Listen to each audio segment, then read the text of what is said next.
श्री राधा वल्लभ लाल की जय। जय जय श्री राधे श्याम, सबको मिले श्री वृंदावन धाम। श्री वृंदावन रमण बिहारी लाल की जय।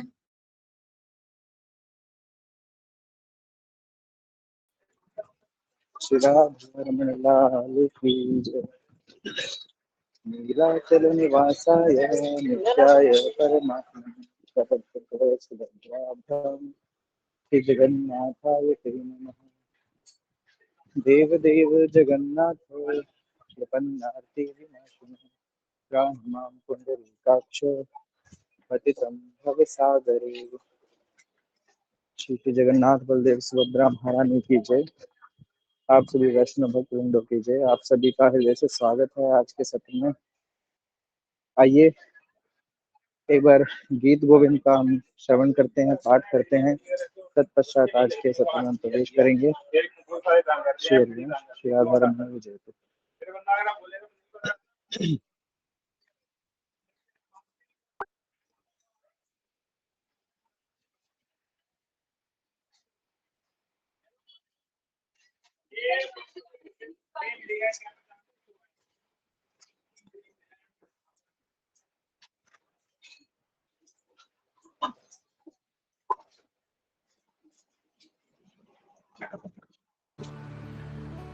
श्रित कमला कुच मंडल धृत कुंडल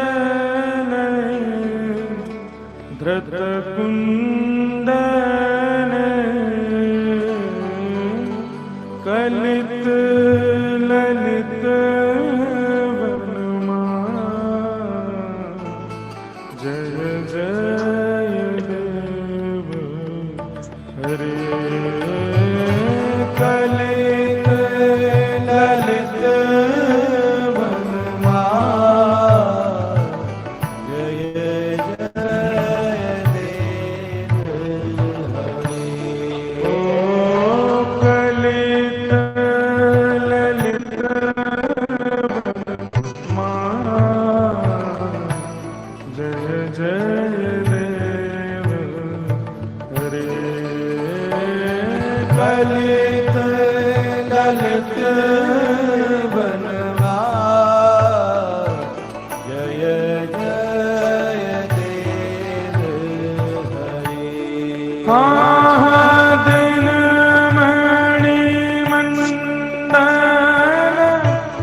गोविंद गोपाल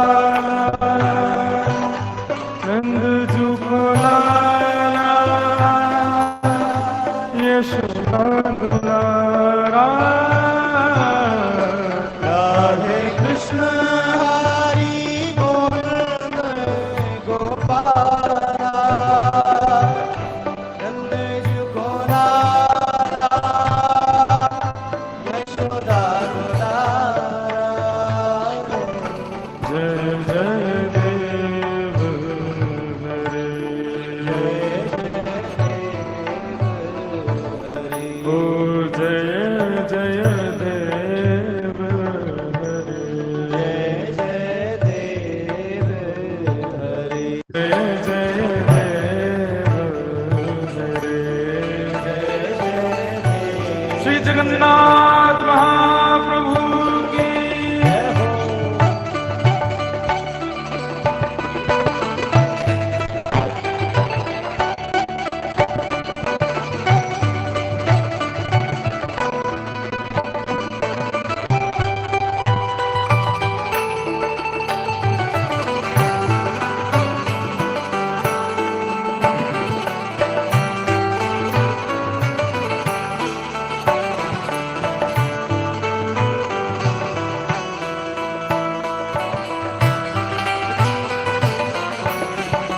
हो अमल कमल दल लोचन, भव मोचन भव मोचन,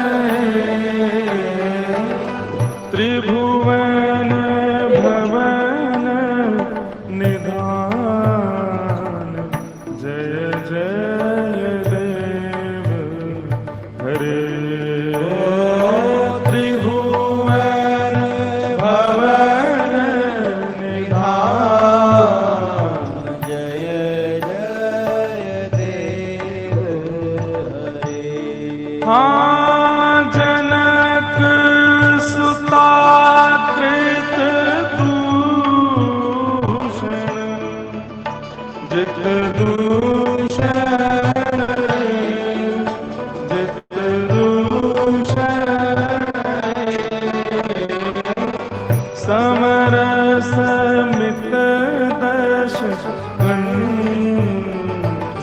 जय जय देव हरे, ओ समरस मित दश कुछ हो जाएगा तो क्या करेगा? जय जय देव। हाँ भीनव जलधर सुंदर, रतमंदर रतमंदर, श्रीमुख चंद्र चकोर। जय जय देव हरे, श्रीमुख चंद्र चकोर। जय जय देव हरे। अपना वो देना ओ श्री राधा मुख चंद्र चकोर। जय जय देव हरे, राधा मुख चंद्र चकोर। जय जय देव हरे। ओ तव चरण प्रणतावयम्, इति भावये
श्री जय देव कवेरुदितं कुरुते मुदं कुरुते मुदं मंगलमंजुल गीतं जय जय देव हरे मंगल मंजुल गीतं जय जय देव हरे ओ मंगल मंजुल गीतं जय जय देव हरे मंगल मंजुल गीतं जय जय देव हरे ओ राधे कृष्ण हरि गोविंद गोपाल नंद जो लाला यशोदा दुलारा राधे कृष्ण हरि गोविंद गोपाला नंद जी को लाला यशोदा दुलारा राधे कृष्ण हरि गोविंद गोपाला नंद जो लाला यशोदा दुलारा राधे कृष्ण हरि गोविंद गोपाला नंद जी को लाला यशोदा दुलारा जय जय देव हरे जय देव हरे जय जय देव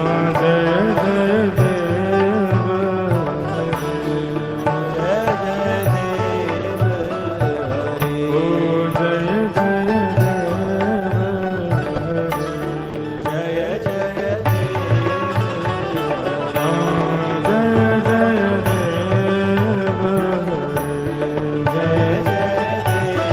श्री जगन्नाथ महाप्रभु की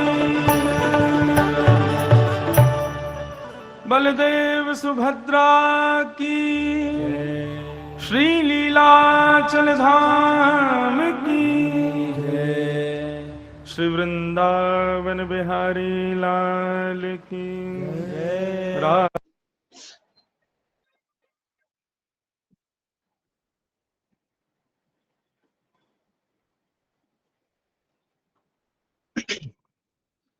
श्री राधे श्री राधे श्री श्री जगन्नाथ बलदेव सुभद्रा देवी की जय। पुरुषोत्तम क्षेत्र नीलांचल धाम श्री जगन्नाथपुरी धाम की जय। आप सभी वैष्णव का आज के सत्र में हार्दिक अभिनंदन है।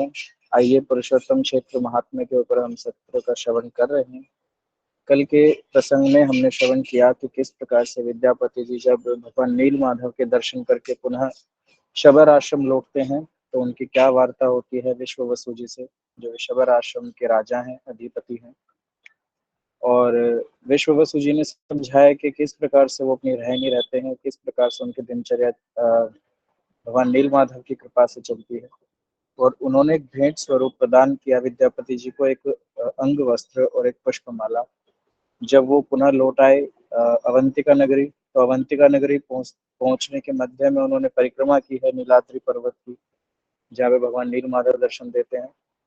और ये घोषणा हुई, ये आकाशवाणी हुई कि समय के रहते और जब तक महाराज इंद्रदम्न वापस लौटेंगे तो जो ये माधव का मंदिर है ये पूर्णतः विलीन हो चुका होगा। और वैसी ही कुछ घटना, वैसी ही कुछ लीला कल घटित हुई जो हमने श्रवण की।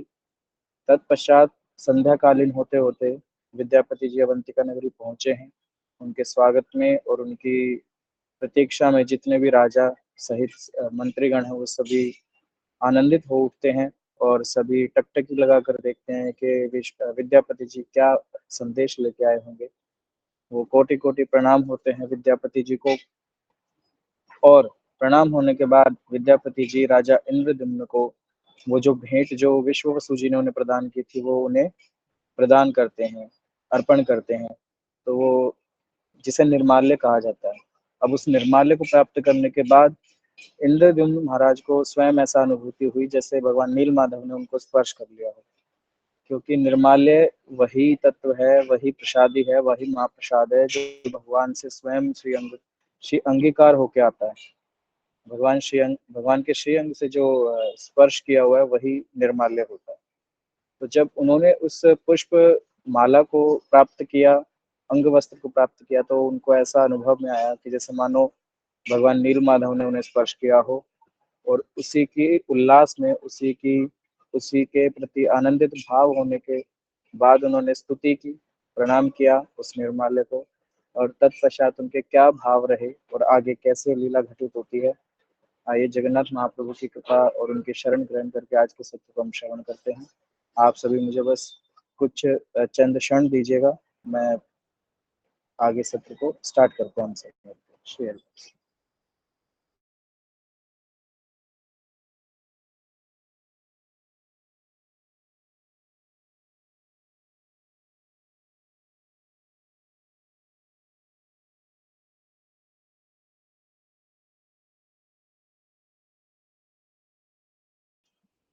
तो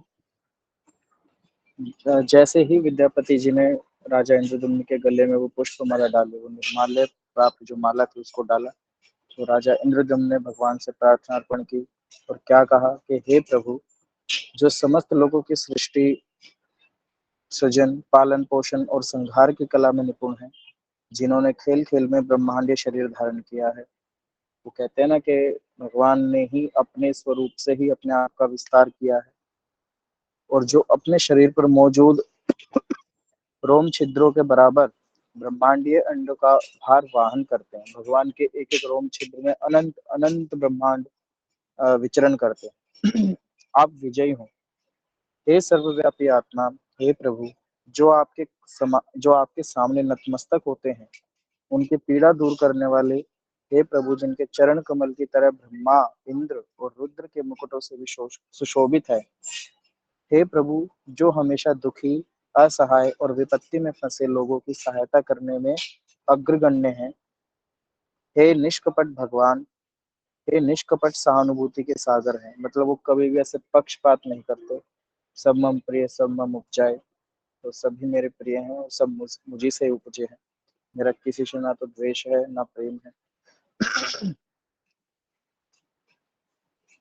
हे ब्रह्मांड के स्वामी, हे प्रभु, जो अपने भक्तों पर सदा स्नेह रखते हैं, हे दुखी के दुख भंजन करने वाले भगवान, मुझे बचाओ। केवल आप ही मेरी शरणागति का कारण हो।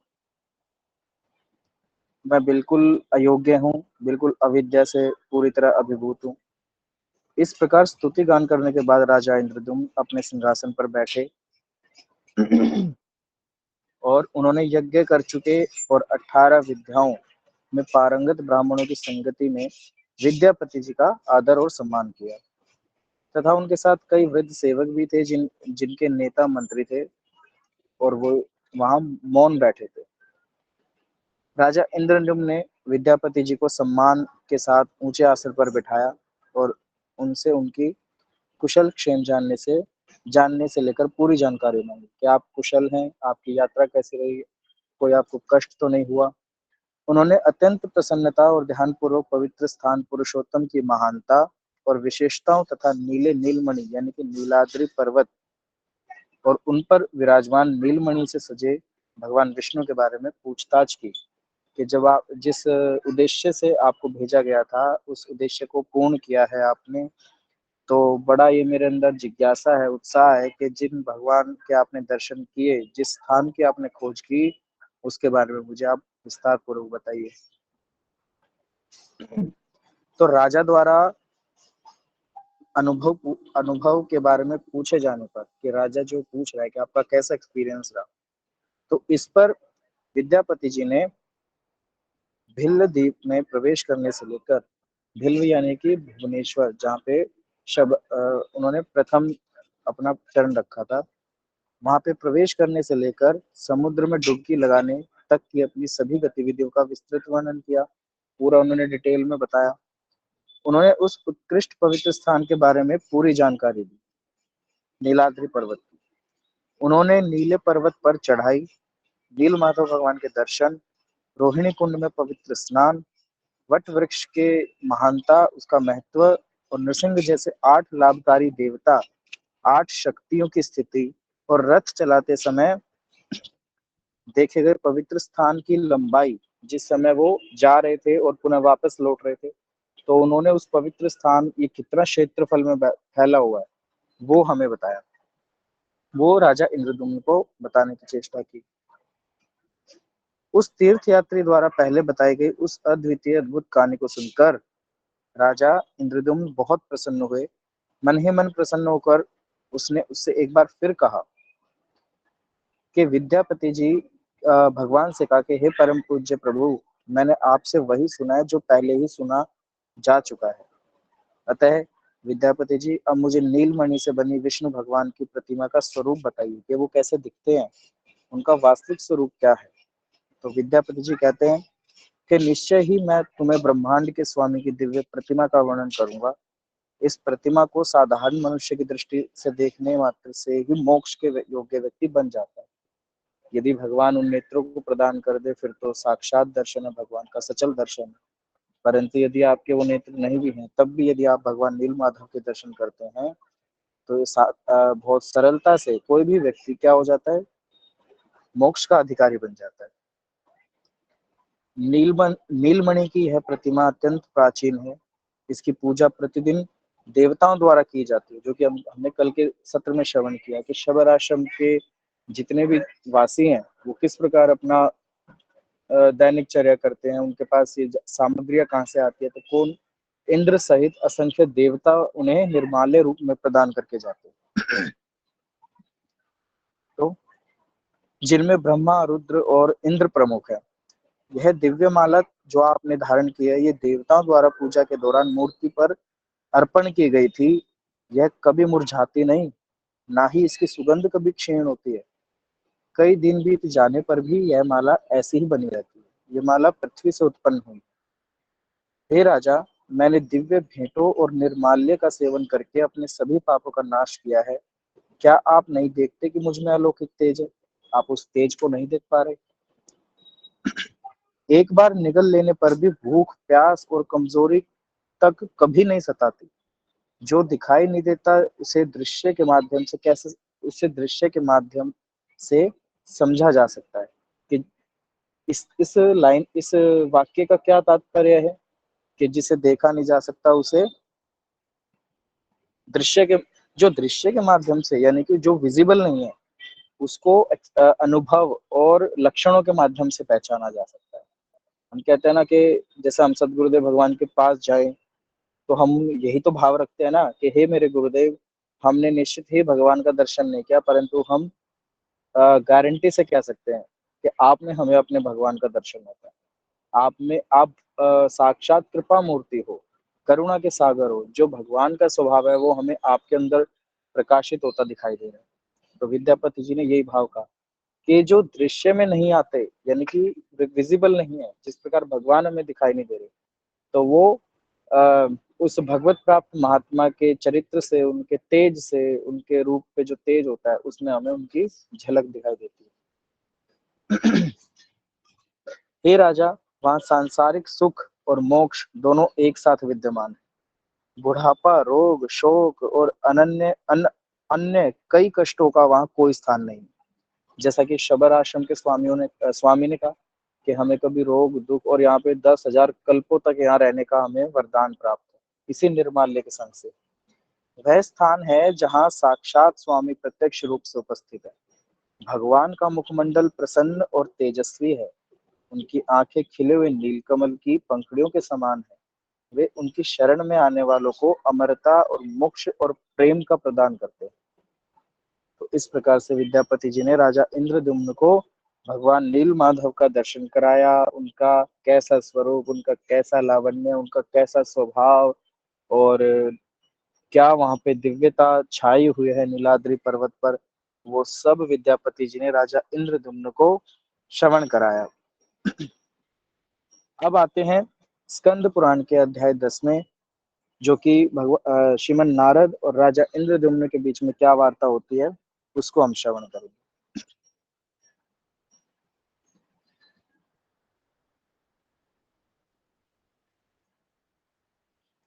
तो राजा इंद्रद्युम्न ने कहा विद्यापति जी से कि हे विद्यापति जी, जन्म से ही आप कभी वहां तो गए नहीं, ये तो हमने आपको आज्ञा की तब आप गए, तो आप तो कभी गए नहीं, तो आपको परम पुरुषोत्तम के यहाँ होने वाली दिव्य सूचनाओं यानी कि देवताओं के आगमन आदि के बारे में कैसे पता चला। तो विद्यापति जी ने कहा कि मैं प्रभु के पास जाकर संध्या काल में वहीं खड़ा था और उस समय वहां दिव्य सुगंध से भरी एक शीतल वायु बह रही थी। आकाश से एक स्पष्ट शोर उठा और सुनाई दिया। धीरे धीरे यह एक अर्थपूर्ण ध्वनि में परिवर्तित हुआ, जिसमें क्या बताया गया, जाओ आगे बढ़ो, जैसे अक्षरों के रूप में थी। हे राजा, वैकुंठ के निकट देवताओं का जमावड़ा हुआ जब स्वर्गवासियों ने पर्वत पर फूलों की वर्षा की थी। वहां वीणा, बांसुरी, मृदंग, ढोल और तालियों की अभूतपूर्व ध्वनि गूंज रही थी, जो संगीत में ताल का संकेत दे रही थी। भगवान को प्रसन्न करने के लिए देवताओं ने 1000 भेंटे और चढ़ावे दिए। इनमें से कोई भी भेंट पहले कभी मनुष्य को नहीं दिखाई दी थी, दिव्य थी। जिन देवताओं को केवल उनके हाथों से ही पहचाना जा सकता था, अर्थात देवताओं को केवल हाथ दिखाई देते थे, उन्होंने विधि पूर्वक भगवान की पूजा की, अर्चना की। उन्होंने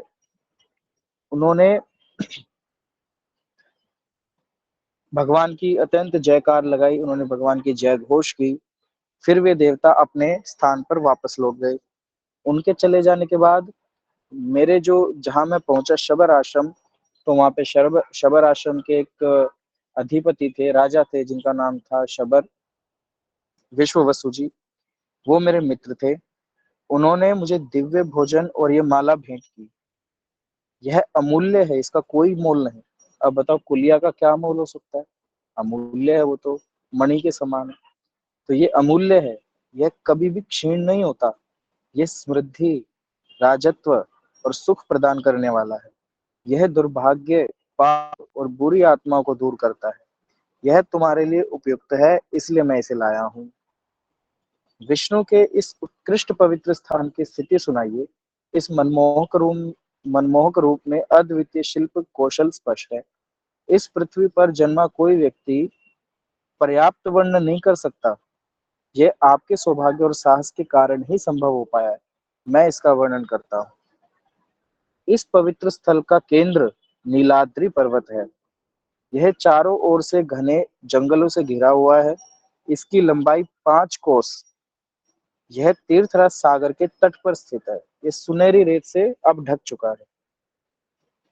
पर्वत की चोटी पर एक विशाल ऊंचा वट वृक्ष है, जो एक कल्प काल तक वहीं रहने वाला है।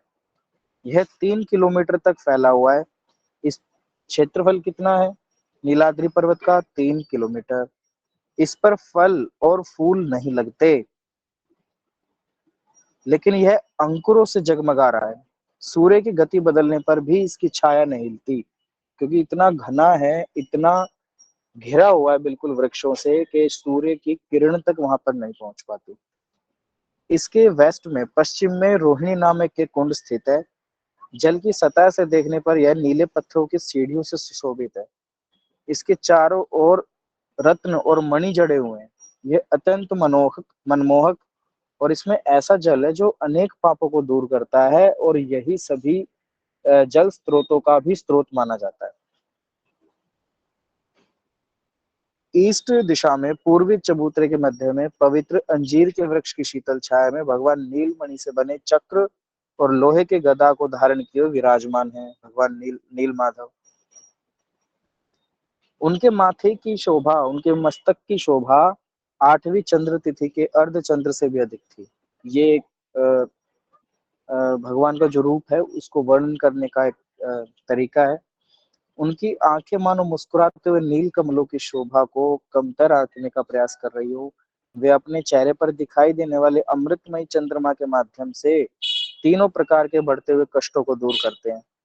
तिल के पौधे के चमकते हुए फूल के समान उनके नासिका अत्यंत तेजस्वी प्रतीत होते हैं। हालांकि उनका शरीर पाषाण का, फिर भी उनके होठों पर एक मनमोहक मुस्कान, हंसी से दमकते गालों के कारण उनकी ठुड्डी और जबड़े की जो हड्डियां हैं वो बेहद आकर्षक लगती है। और उनके मुखमंडल के दोनों कोनों की बनावट अद्वितीय है। हंसी के कारण गालों में डिंपल गड्ढे बन जाते हैं। ठुड्डी और मुख के अंदर कोनों को भगवान विश्वकर्मा और अन्य जैसे स्वर्गीय शिल्पकारों के आदर्श माने जाते हैं।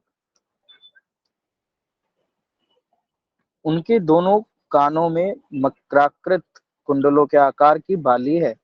इन दोनों बालियों के बीच का चेहरा बृहस्पति के समान और शुक्र के बीच स्थित पूर्णिमा के चंद्रमा के समान माना जाता है। अपने गले के आभूषण की सुंदरता को बढ़ाते हुए भगवान नीलमाधव वह देखने वालों को यह संदेह दिलाता है कि दाहिनी और मुड़े हुए शंख ने मोतियों को जन्म दिया है। ये सब जो आप श्रवण कर रहे हैं भगवान नील माधव का संपूर्ण श्रीअंग का जो सौंदर्य है उसका वर्णन है। वह सुंदर है। उसकी पतली सी मुंडेर नाभि के नीचे इस तरह से फैली है मानो वह कोई गहरा कुंड हो। उनकी कमर पर नाभि के ऊपर त्वचा की 3 परतें हैं जिससे उसका हार हिलता नहीं। रत्न जड़ित कमरबंद और मोतियों के हार के साथ लटकती छोटी छोटी घंटियों से सुसज्जित भगवान नील माधव के नितंब समस्त लोगों की सुंदरता के पत्तेदार प्यालों की तरह चमकते हैं।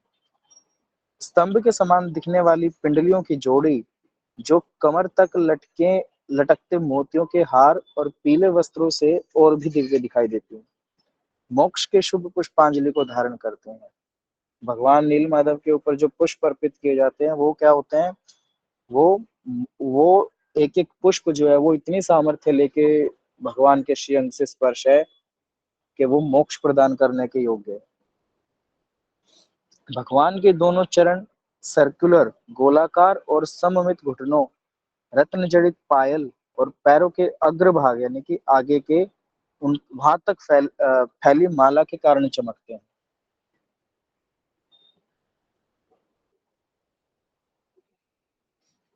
श्रद्धा पूर्वक उनके सामने नतमस्तक होने और उनके दर्शन करने से व्यक्ति भौतिक शरीर के बंधन से मुक्त हो जाता है। माता लक्ष्मी जो उनकी बाईं ओर विराजमान है, उनको अपने हाथ में कमल धारण किए हुए आलिंगन प्रदान कर रहे हैं। वे भगवान के मुख को निहारते हुए वीणा बजा रही हैं। वे समस्त सौंदर्य की प्रतीक हैं और सभी आभूषणों से सुशोभित हैं। मैंने उन दोनों तत्वों को ब्रह्मांड के जनक पर्वत पर विराजमान देखा। वे मौन थे। अपनी मुस्कुराती आंखों से वे उन सभी को आशीर्वाद देते थे जो उन्हें दर्शन करने उनके लिए आते थे, जैसे वे सभी जीवित प्राणी को आशीर्वाद दे रहे हो। मुझे लगा कि वे स्वयं जीवित हैं। उनके पीछे शेष अपने अनेक फनों से छत्र बना लिए हैं। सामने चक्र के समान सुदर्शन साकार रूप में दिखाई दे रहा है। उनके पीछे मैंने गरुड़ को श्रद्धा पूर्वक हाथ जोड़े बैठे देखा। श्री के उस अद्भुत रूप और विशेषताओं वाले भगवान को प्रत्यक्ष रूप से देखकर मेरा मन रस्सियों से बंधे हुए की तरह उस स्थान पर वापस चला जाता है। आज भी हम यदि अपने राधा वल्लभ जी के, राधा रमन जी के भी चिंतन को भी धारण करते हैं, जब जब हम स्मरण में ऐसा इमेजिन करते हैं कि राधा रमन जी कितने सुंदर है, और स्टार्ट कीजिए आपके राधा रमन जी के वो छोटी छोटी उंगलियां, उसके ऊपर इतने नीलमणि स्वरूप धारण की हुई अंगूठियां, फिर उनके ऊपर उनके घुंघरुओं से सुसज्जित उनकी पायल, उसके ऊपर उनको एकदम काला रेशम का धागा बांधा हुआ है ताकि उनको किसी की नजर ना लग जाए। और ऐसे जब एक एक तत्व का आप दर्शन करते करते उनके मुखमंडल तक पहुंचते हो तो उसका एक आनंद ही अलग होता है। और जब ऐसा दर्शन आप करने की चेष्टा करते हो तो कहीं ना कहीं आपका मन खिंचता है वृंदावन की ओर तरफ भाग पड़ता है कि हे मेरे राधा रमन, मुझसे रहा नहीं जा रहा, मैं अभी आ रही हूँ आपके पास दर्शन करने, मैं अभी आ रहा हूँ आपसे मिलने के लिए। ये भाव आ जाता है। जैसे कोई रस्सी पकड़ के खींच रहा हो, हम वृंदावन से तो आ जाते हैं, पर हम अपनी डोर जो है ना, अब हम वहां जाके दंडवत भी करते हैं, प्रणाम भी करते हैं, भगवान को समर्पण भाव भी रखते हैं। तो इसका मतलब क्या है कि हम अपने जीवन की डोर का जो पॉइंट है वो उनके हाथ में दे के आ जाते हैं। अब आपने ऐसे के हाथ में दे दिया है कि आप कहीं भाग के चले जाओ, राधा रमन जी के हाथ में इतनी पावर है कि वो उस रस्सी के माध्यम से जो आप दे के आए हो उनको, अपने मन रूपी रस्सी, उस रस्सी के माध्यम से आपको खींच के अपने पास ले आते हैं। आप कहीं भी चले जाओ, आप राधा रमन लाल के बिना हो सकता है मूर्खतावश मूर्तावश माया के प्रभाव से रह लो, पर राधा रमन आपके बिना नहीं रह सकते। राधा रमन जी इतने प्रेमी हैं, वो हमसे जितना प्रेम करते हैं ना, उसका 1% भी हम उनसे प्रेम नहीं कर पाते। हम भले ही राधा रमन जी से दूर भागने की चेष्टा करें माया के कारण से, माया की शक्तियों के प्रभाव से, परंतु राधा रमन जी को पता है कि ये मेरे पास आया था एक बार, प्रांगण में खड़े होकर इसने कहा था कि राधा रमन चरण अर्पणमस्तु, और उन्होंने दंडवत होकर कहा था कि हे कृष्ण करुणा सिंधु दीन बंधु जगतपते गोपेश गोपिका कांत श्री राधा कांत नमोस्तुते। तो इस व्यक्ति ने, इस भक्त ने, इस लाली ने मेरे सामने दंडवत किया था, मेरे सामने पंचांग प्रणाम किया था, और मेरे को समर्पित भाव से अपने जीवन की डोर मुझे सौंप के गई थी। राधा रमन जी कभी वादा नहीं तोड़ते। राधा रमन जी कभी किसी के संकल्प को, किसी के भाव को व्यर्थ नहीं जाने देते। तो झूठा ही सही, पर वो हमारी डोर पकड़े हुए हैं। आप कहीं भी जाओ, आप राधा रमन जी से विलग नहीं हो। वो जो कनेक्शन है ना, वो कनेक्शन आप खुद बांध के आए उनके उनके हृदय में। तो आप कहीं भी जाओ, राधा रमन जी के पास ही जाओगे। बस चिंतन बना रहना चाहिए, ये चेष्टा हम करने की प्रयास करें। तो विद्यापति जी भी वही कह रहे हैं, केवल वही व्यक्ति भगवान के दर्शन करता है जिसने हजारों जन्मों के दौरान अनेक अनेक अनेक उत्तम कर्म अर्जित किए हैं, पुण्य किए हैं, और वे सभी कर्म एक साथ जब परिपक्व होते हैं, एक साथ मिलते हैं, जब उन्हें भगवान का दर्शन होता है, जब उन्हें राधा रमन की चौखट पे चढ़ने का अवसर प्राप्त होता है। कोई भी व्यक्ति तीर्थों में स्नान करने, तपस्या करने, दान देने, देवताओं को यज्ञ करने और अन्य पवित्र अनुष्ठान के माध्यम से भी इस प्रकार के पुरुषोत्तम के दर्शन प्राप्त करने में सक्षम नहीं है। ये विद्यापति जी कह रहे हैं। क्या क्या करने से, जो कि हम उन्हीं को करने में अपना समय गंवाते हैं पूरा। तीर्थों में स्नान करना, तपस्या करना, दान देना, देवताओं के यज्ञ करना और अन्य पवित्र अनुष्ठान। तो विद्यापति जी कह रहे हैं कि इन सभी के माध्यम से भी इस प्रकार के पुरुषोत्तम भगवान नील माधव, राधा रमन, राधा वल्लभ जी, इनके दर्शन प्राप्त करना बिल्कुल भी सुलभ नहीं है, इनके माध्यम से भी। तो राधा रमन जी के दर्शन कैसे प्राप्त होते हैं? फिर उन्हीं की कृपा से। जब वो किसी को अपनी ओर खींचना चाहे, जब उनके हृदय में लालसा हो जाए कि ये मुझे मिलना चाहिए, तो वो चीज खुद ब खुद भगवान राधा रमन जी के चरणों में खींची चली आती है। जो लोग पुरुषोत्तम के पवित्र स्थान में निवास करने वाले विष्णु का ध्यान करते हैं, जिनका स्वरूप सांवरा है और जो निर्मल आकाश बादलों के समान है, उनके सभी प्रकार के बंधन, मोह ममता के बंधन टूट जाते हैं। वे तब विष्णु नगर यानी कि वैकुंठ में प्रवेश करते हैं, जहां पहुंचने के बाद किसी को कोई दुख नहीं होता। वैकुंठ का तात्पर्य यही है, जहाँ पे कोई कुंठा नहीं है, जहाँ पे कोई दुख नहीं है, जहाँ पे कोई कष्ट नहीं है, उसे कहते हैं वैकुंठ। यदि मनुष्य के कर्मों से प्राप्त विभिन्न प्रकार के लाभों को, जो 18 विद्याओं द्वारा उत्पन्न है, एक साथ मिला दिया जाए, तो वे विष्णु के दर्शन के आनंद के 100वें भाग के बराबर हो सकते हैं। अब वास्तविक परमानंद तो क्या ही होता होगा जब भगवान विष्णु अनंत शेष पर विराजमान, माता लक्ष्मी उनके चरण दबा रही है। कभी कभी असंभव सा लगता है कि हम इस योग्य कहाँ है कि ऐसे ऐसे नीलमणि के हम दर्शन कर पावे। तभी तो कहा गया है ना कि आपकी साधना, तप और ये जितने भी अनुष्ठान आप करते हो, इन सब की भी सामर्थ्य नहीं है कि साक्षात हरि नारायण के दर्शन प्राप्त करवा दे। वो उन्हीं के अंदर जब ललक जगती है, भगवान स्वयं उनके अंदर, और जब भगवान की कृपा होती है, तब ही हमें वो नेत्र प्रदान होते हैं, हमारे अंदर वो भाव आ पाता है, जिसके प्रभाव से हम भगवान के दर्शन कर पाते हैं। हे राजा, इस विषय में और क्या ही कहा जा सकता है। उस पवित्र स्थान की महानता ऐसी है जैसे कि मनुष्य के मन में चाहे कितनी भी वस्तुओं की लालसा हो, वह नीला पर्वत के स्वामी के समक्ष प्रणाम करने मात्र से ही उन सभी की और उससे भी अधिक और प्राप्त कर लेगा। बिल्कुल। क्या मतलब है इस बात का कि इस विषय में और क्या ही कहा जा सकता है। उस पवित्र स्थान की इतनी महानता है कि मनुष्य चाहे अपने संपूर्ण जीवन में उसने जितनी भी इच्छाएं रखी हैं, जो भी उसके गोल्स हैं, डिजायर्स हैं, चाहे वो कितने भी क्यों ना हो, ठीक है, और उन सब को यदि एकत्रित वो करे और भगवान नील माधव या राधा रमन देव जी के समक्ष जाके जब दंडवत हो जाता है, पंचांग प्रणाम करने लगता है, तो केवल और केवल उसी के मात्र उसी क्रिया के माध्यम से उसी में इतनी सामर्थ्य है। वैसे तो अनंत महिमा भगवान की, एक एक तत्व जो वहां विराजमान है वो प्रत्येक जो है अनंत महिमाशाली, अनंत सामर्थ्यशाली है, परंतु दंडवत प्रणाम करने और पंचांग प्रणाम करने की भी इतनी सामर्थ्य है कि आपकी जितना भी सांसारिक इच्छाएं हैं उनको प्राप्त करने का जो मार्ग है उसमें आने वाले सभी अशुभ प्रारब्ध को विध्वंस करने में वो जुड़ जाते हैं। आपका उसी दिन से मंगल प्रारंभ हो जाता है जिस समय आप पहली बार वृंदावन गए और पहली बार वृंदावन पहुंचते ही एक एक पग पे आपके सभी अशुभों का नाश होना प्रारंभ हो गया। और जब आप राधा रमन जी की चौखट पे चढ़ के और उनके दर्शन कर रहे हो जगमोहन के सामने खड़े होके, उसकी तो महिमा ही क्या गाई जाए। आपके अमंगल की तो आपको चिंता ही नहीं होनी चाहिए कि मेरा क्या होगा। ये यदि चिंता है तो आपकी शरणागति पे कलंक है, आपकी शरणागति में कचाई है।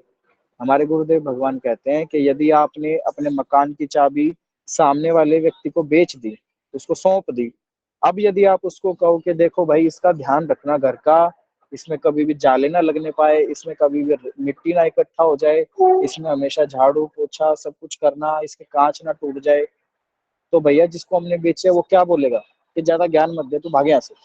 तो तूने घर मेरे को बेच दिया तो मेरी जिम्मेदारी है ना, चाहे मैं इनके कांचों को फोड़ के नहीं लगवा दूं, चाहे मैं इसमें बिल्कुल यहाँ पे कोकरोच चलने लग जाए, मेरी मर्जी, मेरा घर, तुझे क्या मतलब है, तूने तो मेरे हाथ दे दिया। तो ऐसे ही जब हम भगवान को समर्पण करते हैं, भगवान को शरणागति करते हैं, उसके बाद भी यदि हम अपने मंगल की सोचते हैं कि हे राधा रमन जी मेरे लाइफ में ये करवा दो, हे मेरे राधा रमन जी प्लीज ये करवा देना, मेरी इज्जत बचा लेना, मेरी लाज बचा लेना, ऐसा होने ना पाए, ऐसा नहीं होना चाहिए, ऐसा होना चाहिए, तो राधा रमन जी भी सोचते होंगे भैया तो फिर समर्पण किस चीज का किया तूने। ये तो मैं तेरा नौकर बन गया एक तरीके से कि तू मुझे बता रहा है कि मैं कैसे तेरी लाइफ को चलाऊं। एक तरफ तू कहता है कि भगवान हम आप सर्वंतर्यामी हो, सबके घट घट के वासी हो, सब कुछ जानते हो, तो जब मैं सब कुछ जानता हूँ तो मानता क्यों नहीं इस बात को। मैं यदि मुझे सब कुछ पता है तो तुझे शिकायत किस बात की है, तू सजेशन किस बात का दे रहा है। कभी कभी अपनी मूर्खता पे इतना रोना भी और हंसी भी आती है कि हम भगवान को चले हैं बताने के लिए कि आप किस प्रकार से हमारे जीवन को चलाओ।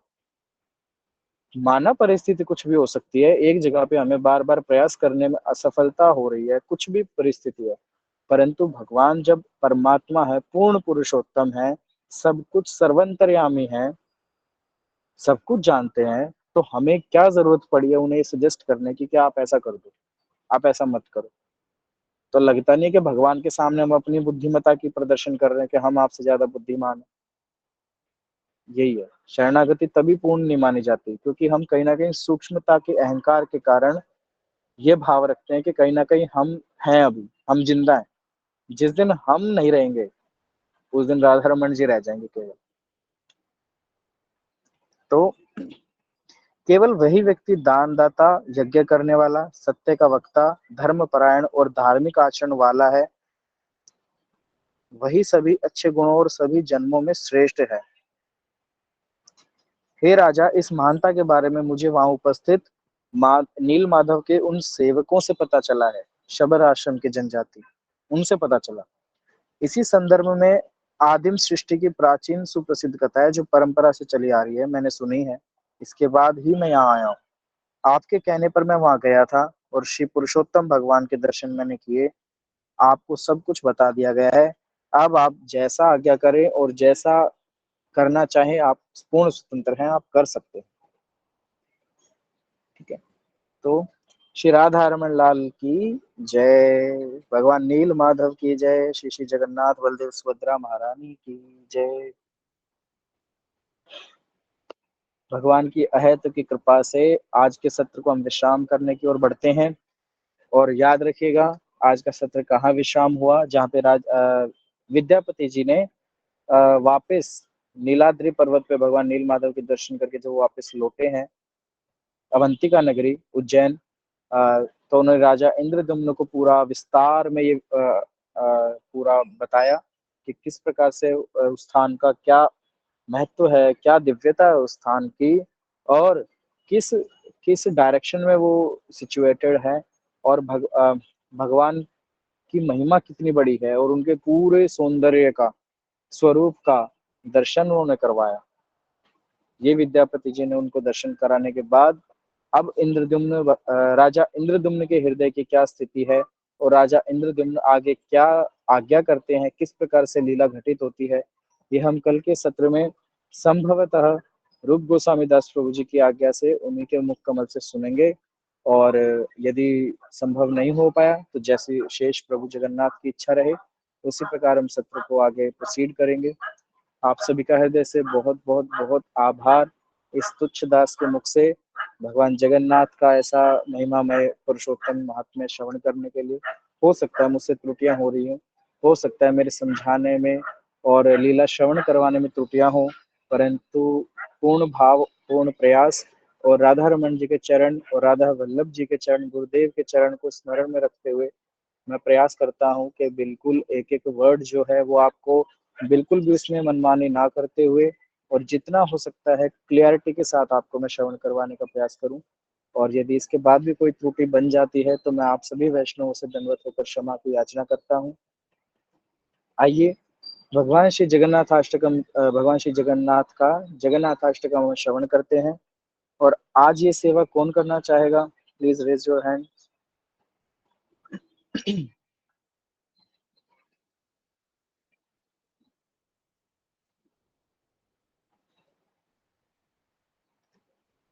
हरी बोल। आद्या बेटा, बिल्कुल बिल्कुल। आद्या के अलावा और कोई? ठीक है आद्या बेटा, आप ही करवाओ। आप ऐसे बिल्कुल रुदन मत करने लग जाया करो, हम वैष्णवों के हृदय को कष्ट पहुंचता है। ठीक है? नहीं नहीं भैया, वो बस मैं सोच रही थी कि हाय मेरे बिना कोई नहीं कराना, किसी को कराना चाहिए किसी को। नहीं नहीं, आज की सेवा संपूर्णतः आपकी है। और ये रूप गोस्वामी दास प्रभु जी को भी मैं बता दूंगा। और आद्या, अब मैं आप सभी वैष्णव को बता दूं, ग्रुप पे मैसेज करना सत्र के रिगार्डिंग और लिंक क्रिएट करके उसको शेयर करना, ये आद्या बेटा की जिम्मेदारी है। आज से उन्हीं का उत्तरदायित्व है। और मैं अपेक्षा करता हूँ कि आप समय पे इस उत्तरदायित्व को निभाएं, जिम्मेदारी को निभाएं। यदि आपसे संभव ना हो पाए तो आप श्रद्धा से कोऑर्डिनेट कीजिए, मुझसे कोऑर्डिनेट कर सकते हैं, और जो भी भक्त अवेलेबल है आप उनसे कोऑर्डिनेट कर सकते हैं। ठीक है? अब ये समय हो चुका है कि हम थोड़ी थोड़ी कुछ सेवाएं जो है वो सभी भक्तों के कंधों पे ला दें, उनके कंधों पे विराजमान करवाएं, ताकि वो भी आगे भक्ति में प्रचार की ओर बढ़े। तो आद्या बेटा की जिम्मेदारी है लिंक शेयर करना, क्रिएट करके प्रॉपर मैसेज टाइप करना, उसको भी वो भेजेंगी। ठीक है? और मंगलाचरण और हरिनाम सेवा जो है वो ऑन द स्पॉट सत्र के प्रारंभ में ही डिसाइड हो पाती है, तो वो पूर्व में डिसाइड नहीं हो सकती। यदि हो भी सकते, जैसे कि हमने पहले किया था, एक पूरा शेड्यूल बनाया था कि कौन भक्त किस दिन हरिनाम करवाएगा, तो वो तो रूप गोस्वामी दास प्रभु जी के आज्ञा अनुसार ही चलेगा। ठीक है? तो वो सेवाएं हैं, जगन्नाथाष्टकम की सेवा है। और ये पुरुषोत्तम महात्म्य जब संपूर्ण हो जाएगा उसके बाद जितने भी शेष भक्त हैं वो सभी सत्रों को करवा सकते हैं, ले सकते हैं। बिल्कुल ठीक है। तो आइए जगन्नाथाष्टकम का हम श्रवण करते हैं। मैं प्रेजेंट कर देता हूँ, आप ठीक है करिएगा आद्या बेटा, शेयर वंश।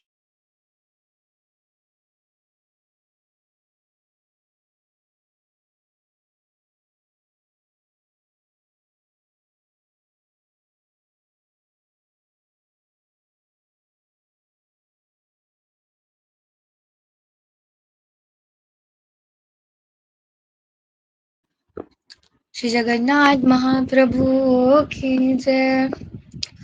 कदाचित् कालिन्दी तट विपिन संगीत करवो मुदा भीरे नारी वदन कमला स्वाद मधुपः रमा शम्भु ब्रह्मा सुरपति गणेशाच्युतपदो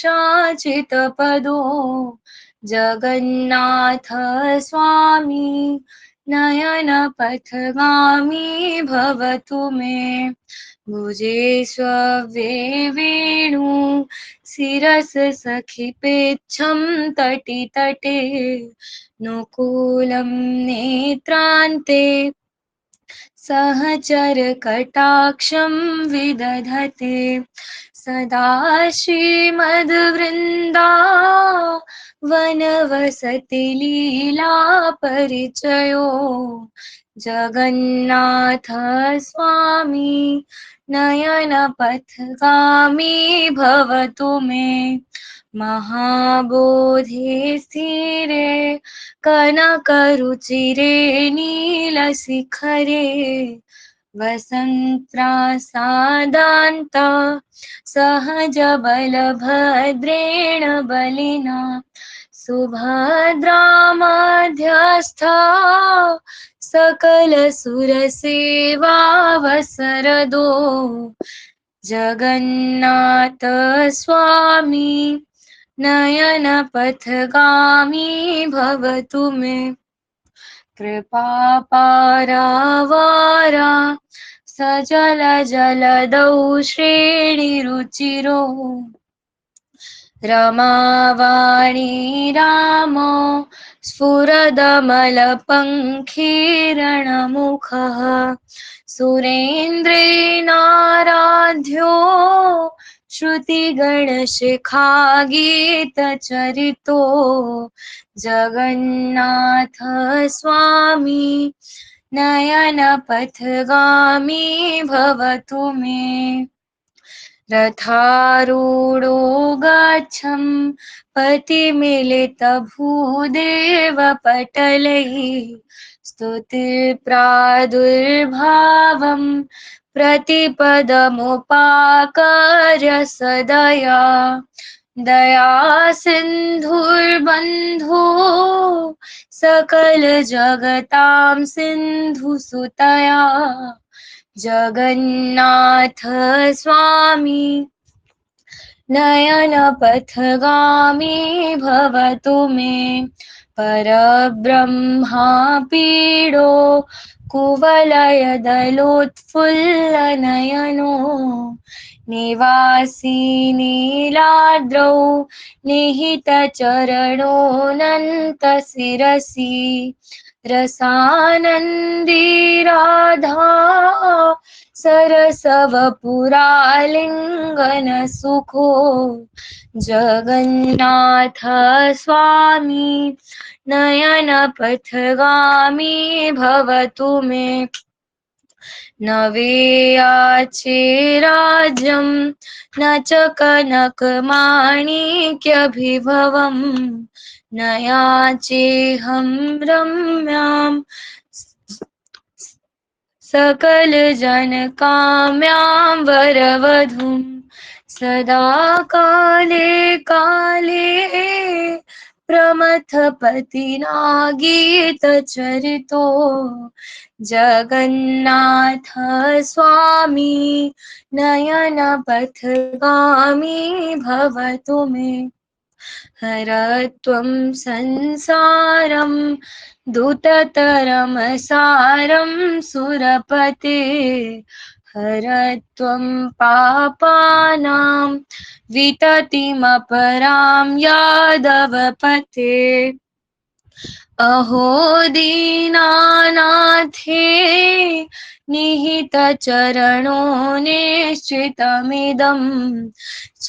निश्चितपदं जगन्नाथ स्वामी नयन पथगामी भवतु मे जगन्नाथ स्वामी नयन पथगामी भवतु मे जगन्नाथ स्वामी नयन पथगामी भवतु मे जगन्नाथाष्टकं पुण्य यः पठेत् प्रेतः शुचि सर्वपाप विशुद्धात्मा विष्णुलोकं स गच्छति। श्री जगन्नाथ महाप्रभु की जय। श्री बलभद्र महाप्रभु की जय। श्री सुभद्रा मैया की जय।